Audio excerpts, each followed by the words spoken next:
I knew a lot about Starkweather, and he was kind of like the first serial killer in America. And he projected this very, very disarming image. It was, everybody could kind of relate to him, you know. His murder spree aside, he was very, very interesting. And he gave us an inside kind of glimpse into the very worst part of ourselves. And yet, it was so engrossing, his character, his image of himself. And it made the country kind of step back a little bit and say, we're more into image than reality. And this guy is a reflection of that. Terry he always separated the Charles Stark, the brutality and the reality of the Starkweather incident. He separated that from what we were doing. He never said, this is that story. He didn't want us to do research. He didn't want me to try to look like Carol Ann. He didn't want that. But I think that as a young person, he, like the rest of the country, were affected on a very deep level.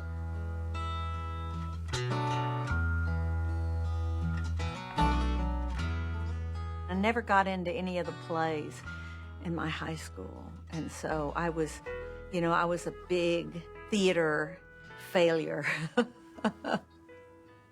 I went to the Strasberg Institute for a few months. I never got to scene class, and I do remember thinking, I learned something very important that served me well, sense memory. That's really all I learned in acting school, but in acting class, and but it was great. It didn't clutter my mind. I had that one tool, and I remember feeling a little self-conscious in class, and I think much more so. I never felt that when I was working, because after you're working, you've already got the role, and everybody's pulling for you. Everybody wants you to do well. In acting class, I found my experience was that it was kind of terrifying, and I remember the thought crossed my mind that maybe I was far too well-adjusted to be an actor, because I just, but evidently I wasn't. And when I first went to New York, everyone I met there said, you have to get rid of that accent. You'll never get work. You might as well just get back on the plane.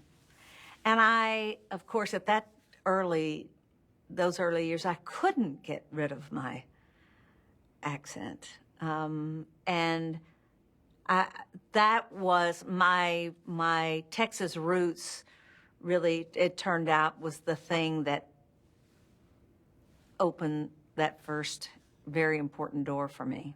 When I met Terry on Badlands, I'd done a few Roger Corman films.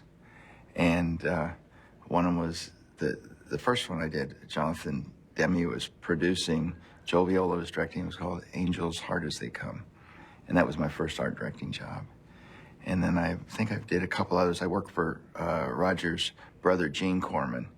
And we did black exploitation films, and like Darktown Strutters and a few others, Slams, and I don't remember all of them, but it was great. In Hollywood at that time, the studios were suffering, and a non-union art director, which I was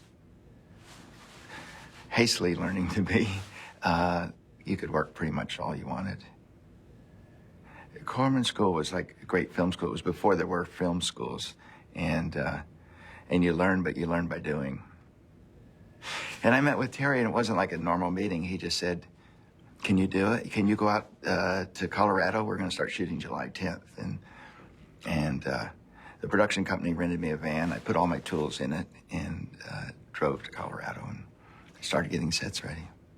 I showed up at Terry's, and we had an instant connection, and I know it was my Texas roots. We shared growing up in Texas in the 1950s.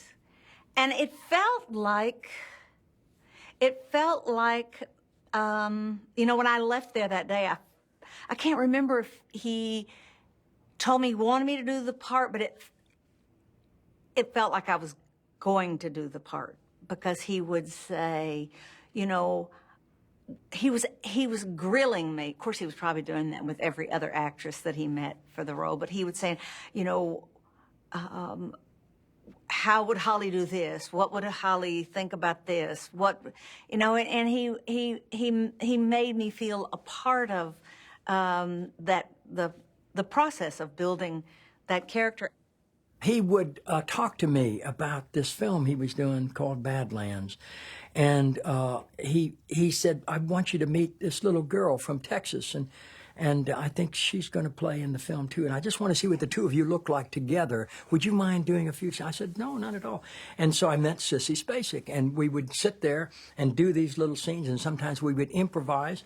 And this went on for a period of weeks and weeks, and I never saw the script. And time passed, and every now and then he'd call me up to come over and do another little piece like this, and I would do it. And then one day I was on the set of Mannix. I was doing an episode of Mannix, and I called home. We didn't have cell phones at that time, and to Janet, and just, you know, had public phones then. We were on the set all the time, and I'm calling. I was just saying, hey. She said, oh, by the way, Terry Malick called. He said, stop by on your way home.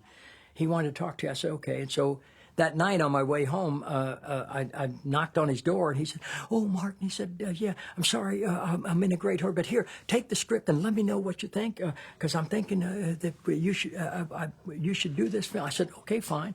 And I went home that night, and I read the script. And it was astonishing. It was by far the best script I'd ever read, and the most extraordinary role that I could ever possibly have been offered. And I knew it, and yet I couldn't do it because I was too old. The script called for a 19-year-old boy. I was already 31, and I thought, it's going to spoil the storyline. And so I called him the next day, and I said, Terry, I read the script. And frankly, it's the best thing I've ever read, and I hate to disappoint you, but I don't want to ruin it for you. I adore you. I've become so fond of you over these last few months, and I want to support your project, but I can't do it. I'm too old.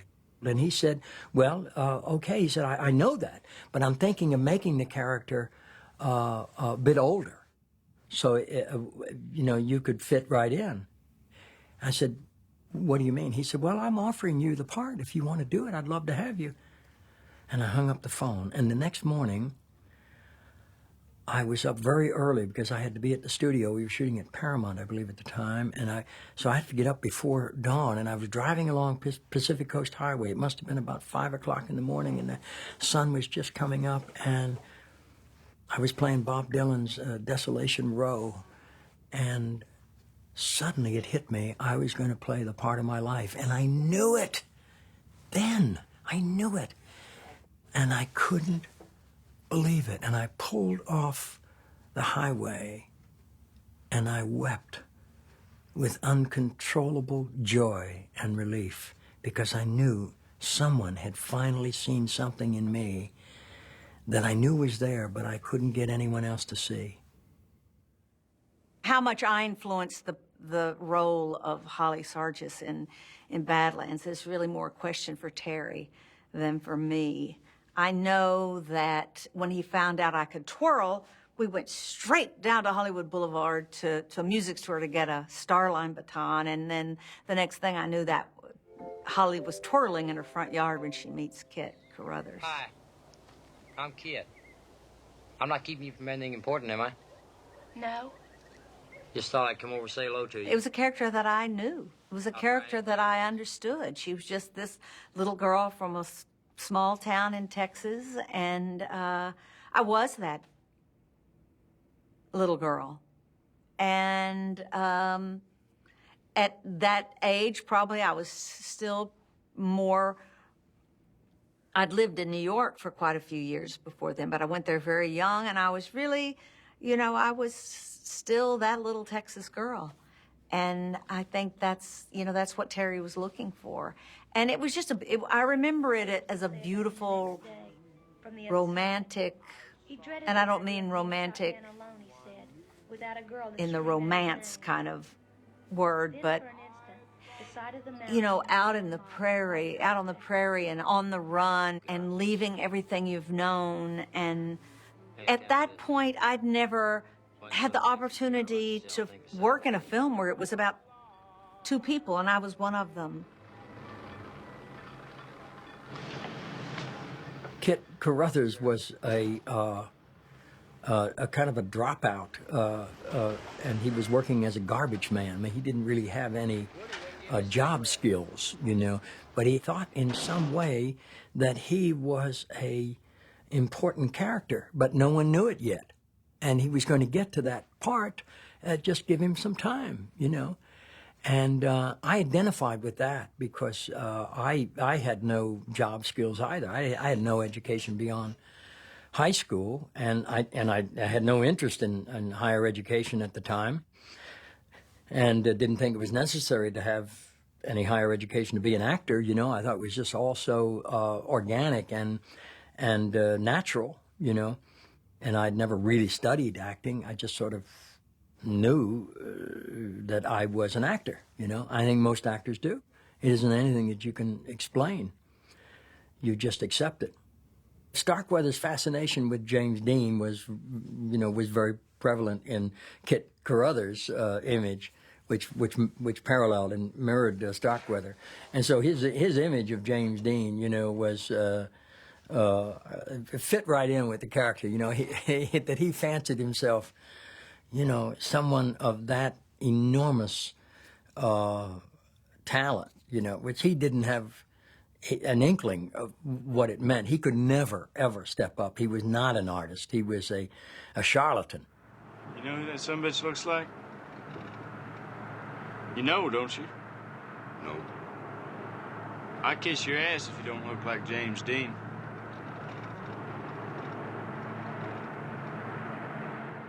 I think that the thing I learned from research is just how out in the middle of nowhere they were.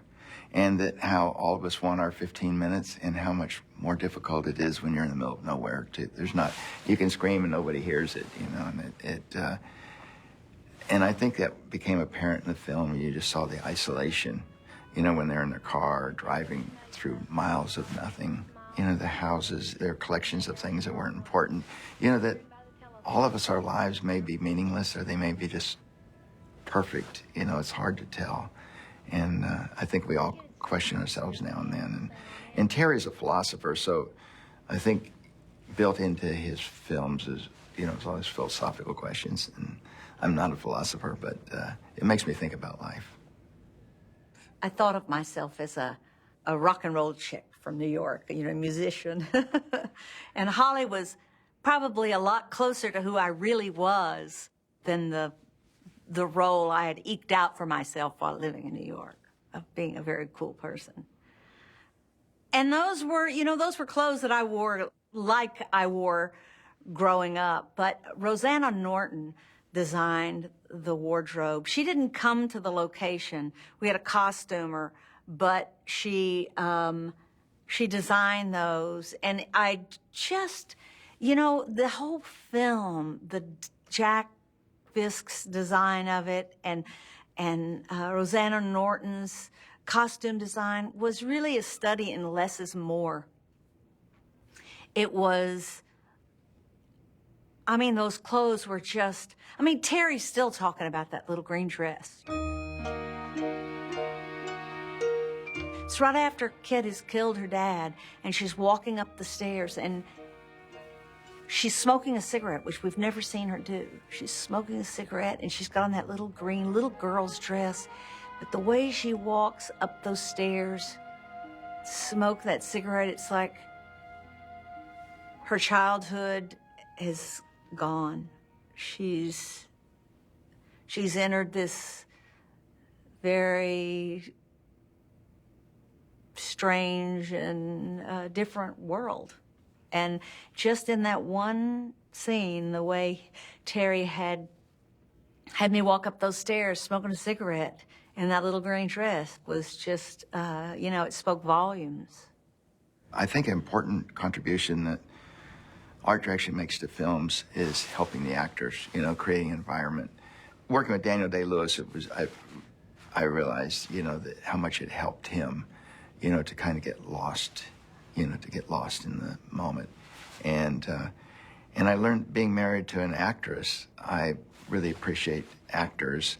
And the same way I struggle to find reasons for doing things, they are struggling to build a character. So anything I can do to help them, and anything they can tell me, you know, helps put the sets together, that I feel more comfortable knowing things are right for character than just being there. Kit, we never saw his house, so his was all through what he wore. His boots, you know, were important. The stuff he found in the garbage truck. His sense of humor really wasn't physically anything that I did, but Kit became a very complete character. What happened today? But it would hurt. I remember that scene where he was like, I think they'd made love, and he picked up this rock, and he was going to use that to remember the moment. Okay. And he walks about 5 steps, and he throws it down, he goes, maybe I'll get a smaller one, you know? So it was like, he was kind of sentimental and kind of not. But, you know, it's like when they got busted, when they got caught, he stopped and made a little rock monument. He found a certain importance to his life that, you know, I found endearing. You know, he was like all of us, you know, sort of wanting to leave a little something on this world. I would have to say, in all honesty, that Terry was the center, the beginning and the end of my interpretation of this character. I didn't have a clue. I thought I had a handle on it.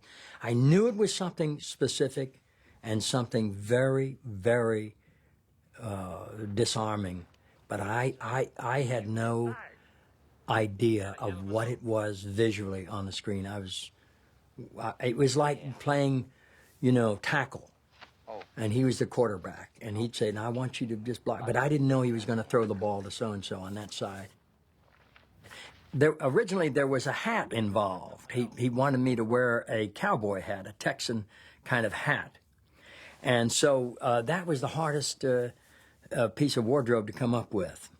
And we went to a lot of different stores, and even while we were in Colorado, in La Junta, trying to find a hat that would work. And we were in a particular store, and Terry was trying on all these different kinds of cowboy hats. Some of them were straw, some of them were felt, cotton, whatever. And I would try a hat. He said, "No, that doesn't work. Let's try this, Martin." And I said, "Okay." And I put another one on and another one, and it just wasn't working. And finally he said, "I hope you don't mind, but it seems that your IQ drops considerably when you put on a hat." And I said, "Enough said." And I've never worn a hat since. His would be James. I probably learned more about acting from Jack than I learned in any class, because he, you know, he'd read Stanislavski, and I've always joked with him, it was the way he works, and still, it's the Stanislavski production design. He works through the characters, and that's what I said on my when I went to those, you know, the 2 weeks that we were going to rehearse. I learned about Holly from Jack's sets. Usually when you're on a set, you open the drawers and there's nothing there, and that was not the case with him. And he had books that, in her bookshelves, that were things that would have meaning for her. I mean, every character that in the film, the way he works is he sees out of, he tries to see out of their eyes, the character's eyes. Whose father was a sign painter, who had only just so many years to live.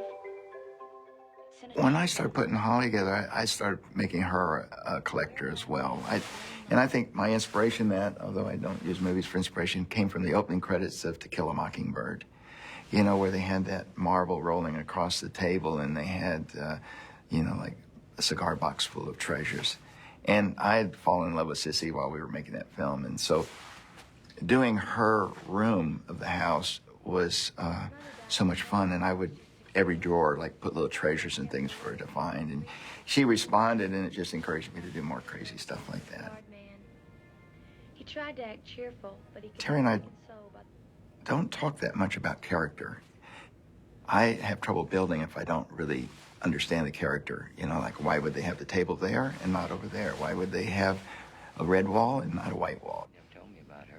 Raymond Barry played the character of Cato, and his ranch, or his house, we found a little adobe house out in Lamar, Colorado, and that was on a 40,000-acre ranch that was owned by a gentleman we'd met, I think Mr. Ragsdale, who lived in La Junta, and he said we could shoot out there. And I went out there. I was out there by myself. I'd hired Kenny Hilton, a local La Junta guy, so he sort of covered for me on set, and I went out there to build the set and get it ready. We built a storm cellar that's in the film where they go down, and put up a windmill, and did remnants of another building, plus dressed Raymond Barry's house, or Cato's house. I found that a man had died in Lamar, Colorado, and I saw the house was vacant. He had a lot of things in there, a big ball of string. He had jars of black widow spiders and yardsticks, all kind of crazy, really useless, but to me, priceless objects. And I was able to get in touch with the family, and they said, you can have everything for $100. So that was how I dressed his house. The other thing, that area was just full of rattlesnakes, but not little rattlesnakes, like huge rattlesnakes. And when you're building, you know, every time I'd lay down a piece of wood or mud or metal or something, the next time I went back, I'd hear it, and I knew there was a rattlesnake under it. And I, you know, I kept a long-handled shovel with me just to, you know, so I wouldn't have to touch anything with my hands because I knew they were everywhere. And now that I'm older and a little bit wiser, I realize how crazy it was to be out there by myself in this den of rattlesnakes. The landscape was very specific. It was a character in the film. It was the borders from which we would play. And Terry, he's always interested in how the environment affects the characters, how the characters affect the environment. And that was very, very prevalent in Badlands. So nothing was ever taken happenstance. The only time I recall in the film where an exterior sort of came by accident was one night we were riding home. He was driving and I was a passenger. We were coming home from location. It was just about sundown, and he passed the location. He said, oh, and he pulled off the side of the road. He said, Martin, walk out on that, quickly walk out in there. And he went and got the camera, and he operated, and it's the shot of Kit with the sun setting, or the moon rising, I can't remember now, with my arms over the top of the rifle behind my back. That shot that Terry operated. He operated a lot of shots, actually, but that was one that he stole, kind of. It was totally... not planned, and it's one of the best shots in the film. I think Jack put up a little, in one day, just a little tiny shack right beside the train, and we didn't have permission to do that. We just found the railroad track, and we found that there was that little bridge that goes over, and we parked the car there, and underneath the bridge, started the scene and waited for the train to come. And so there was an immediacy that we felt we had to grab shots, and we had to wait for the train. And I'm sure the conductor was going, what are they doing? Because, I think Martin's out there with a gun. I find Terry knows sort of exactly what he wants, but he's open to other avenues. We did a scene in the Badlands in a tree house. Now in the script, it said it was a wickiup. And a wickiup is a little Indian shelter, just made out of branches, trees. And as a kid, I'd made tree houses, and I loved making tree houses. And I said, Terry, I can make you a tree house, and you know, it'll be outside, a lot of light and everything. And he said, well, how long will that take? And I said, I can do it tomorrow, you know. So they changed the schedule around and came back the next day. You know, they put it back there. And I got there with Kenny Helton, and we just started cutting branches and building a treehouse.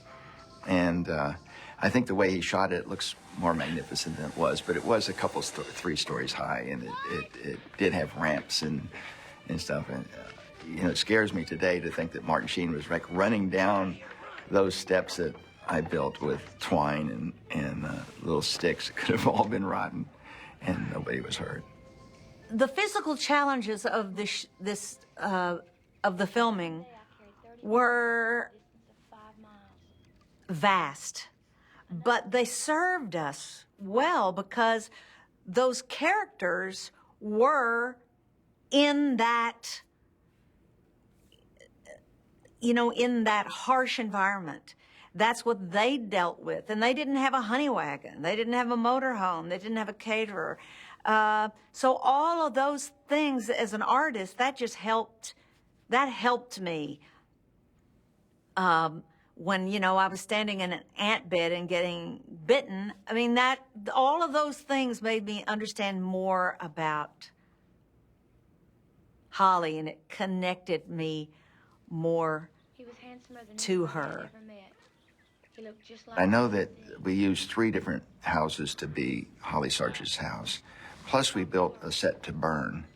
There was a horrible catastrophe on that, is that we'd bought an old house to put for the burning scene, and we put all of our set dressing in there that was sort of like one of a kind.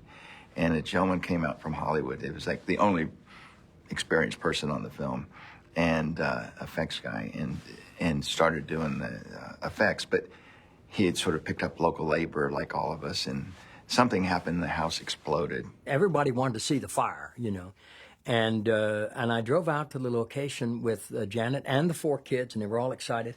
And it's just one of those moments that gripped me, and it was like I couldn't shake it.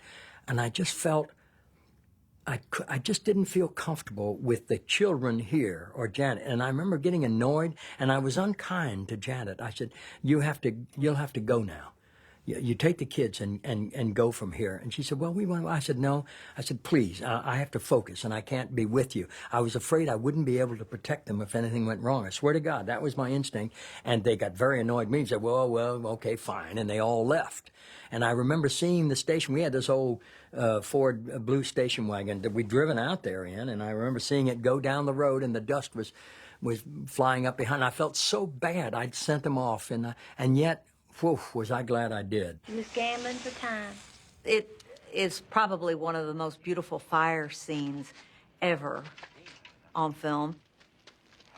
It was a low-budget film, very, very low budget, and I know that Jack wanted to build flats, you know, just portions of the sets, and dress them and do it outside. And Roger George, was a wonderful special effects man, you know, was kidding Jack. Says, what do you think, this is a big budget film? And so they bought a house, an old abandoned house, and Jack dressed that, different parts of it, and had it all ready. And the crew was in, the film crew, small crew was in, a couple of cameras, and Roger was using rubber cement to pour along the piano keys and all around, so that the fire would go along the keys and, you know, trail around. It was just a very beautiful and musical fire. And evidently Roger had a young assistant that was not familiar with this, you know, working with rubber cement. And so the house was all closed up, which was a terrible mistake. Windows were shut and the screens were latched. I think the last thing anybody heard was the assistant lit a match right after Roger had put all the rubber cement out, and what his intention was to put down the rubber cement, let the fumes settle, and then light it. But the assistant wanted to be ready, so he lit the match, and everyone that was inside the house said, you know, this kid lit the match, and Roger screamed, no. And with that, the air caught fire. Everything in the house, just the air. There was so many fumes in the air that it was a giant fireball. And Roger had a lot of rubber cement on him. So, you know, I think they lost a couple of cameras, and it was a really scary time. And Roger was burned badly. Most everybody, you know, they were diving out of the closed glass windows, but Roger really took the brunt of. It was a somber, sad, scary time. There were a certain element among the crew who didn't have a clue what he was doing. Mind you, they were used to really kind of standard production things. You know, we start at 7 a.m. and maybe we'll finish at 5, whatever it is, and we're going to break for lunch at the appropriate hour, and we need this on set, and we need that, and we'll play by these rules. Well, Terry, you know, there's no rules with Terry. And it isn't that he makes up his own, but he lets the production dictate what the rules are going to be. If it's raining, don't pretend it's not raining. Put the umbrella up, you know, and don't pretend like the sun's shining, or the reverse. That he was just so practical, but specific. And he'd get annoyed with people who were not supportive of the production. Well, Sissy and I and all the players were 100% supportive of the production. We knew what he was doing, and we knew that a lot of the production staff did not have a clue. They'd never worked with anybody like this before. We hadn't either, but we knew something special was happening.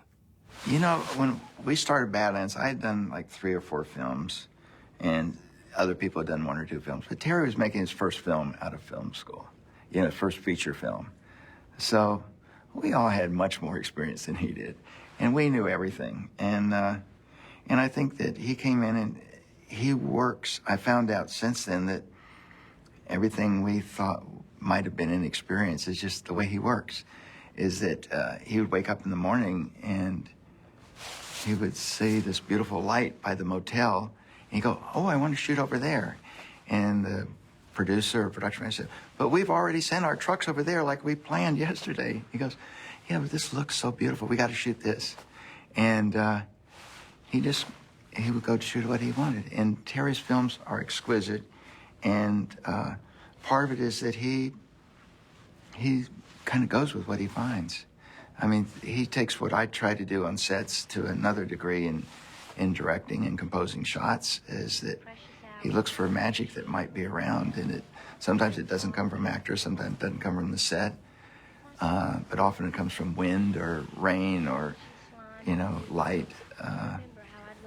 So everything that we thought that might have been a lack of professionalism was really the artistry and of Terry's understanding of artistry of film.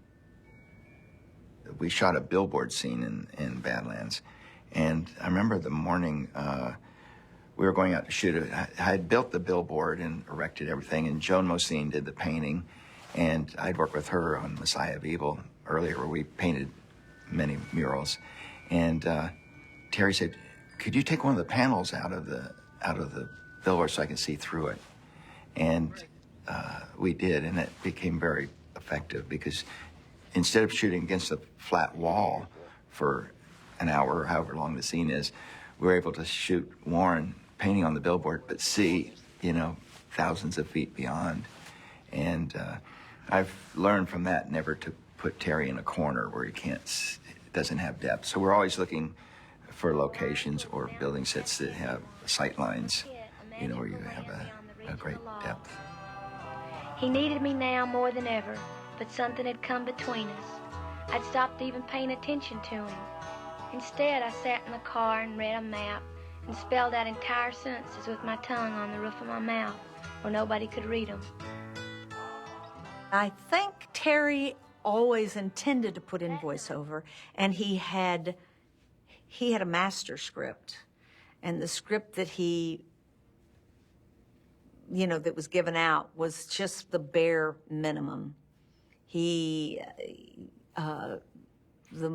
the script that raised the money, but there were all these other layers and layers and layers of things that he wanted to slip in whenever there was time. I mean, even when her father shoots her dog and throws them in a bag into the river, all those things. I actually don't remember if those were in the script, because I think the script I have now, I don't know what happened to my Badlands script. Of all scripts to misplace or lose, that was the one.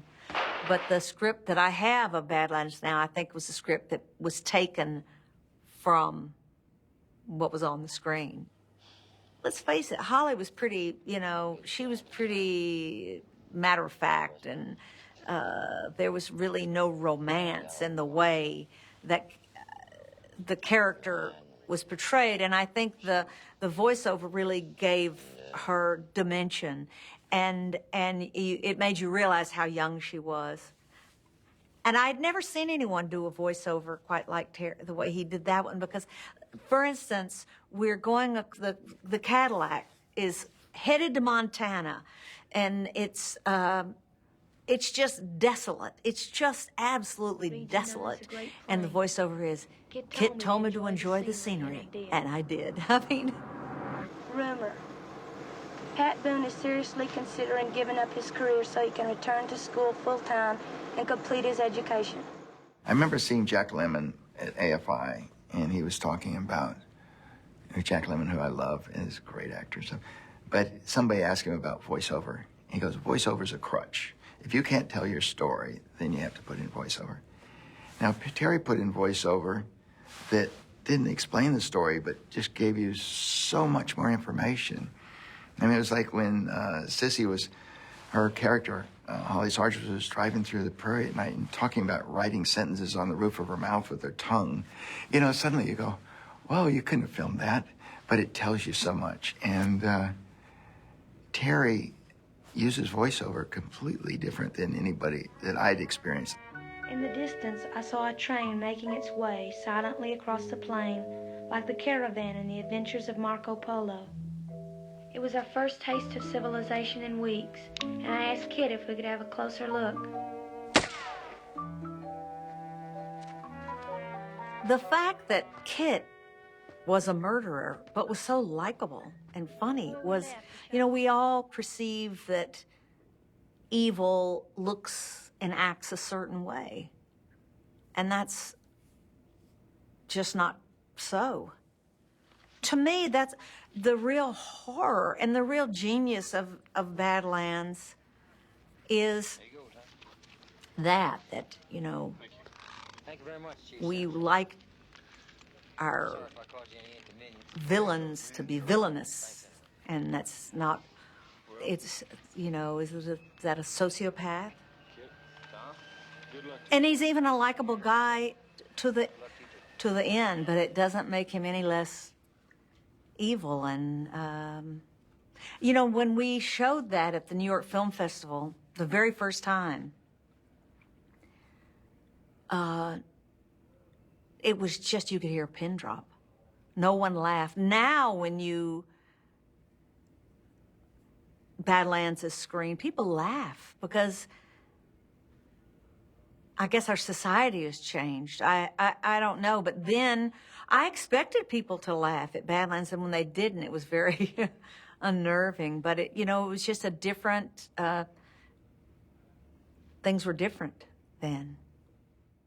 I remember at a screening, they had a private screening just before it opened, and my friend George C. Scott was watching it, and afterward he said, "You are the most charming villain I have ever seen. It's just you're pulling for this horrible mass killer. You're concerned about him. You feel for him. You're attracted to him." I thought, wow, that's Terry Malick. That wasn't me. I could never have conceived of that in a million years.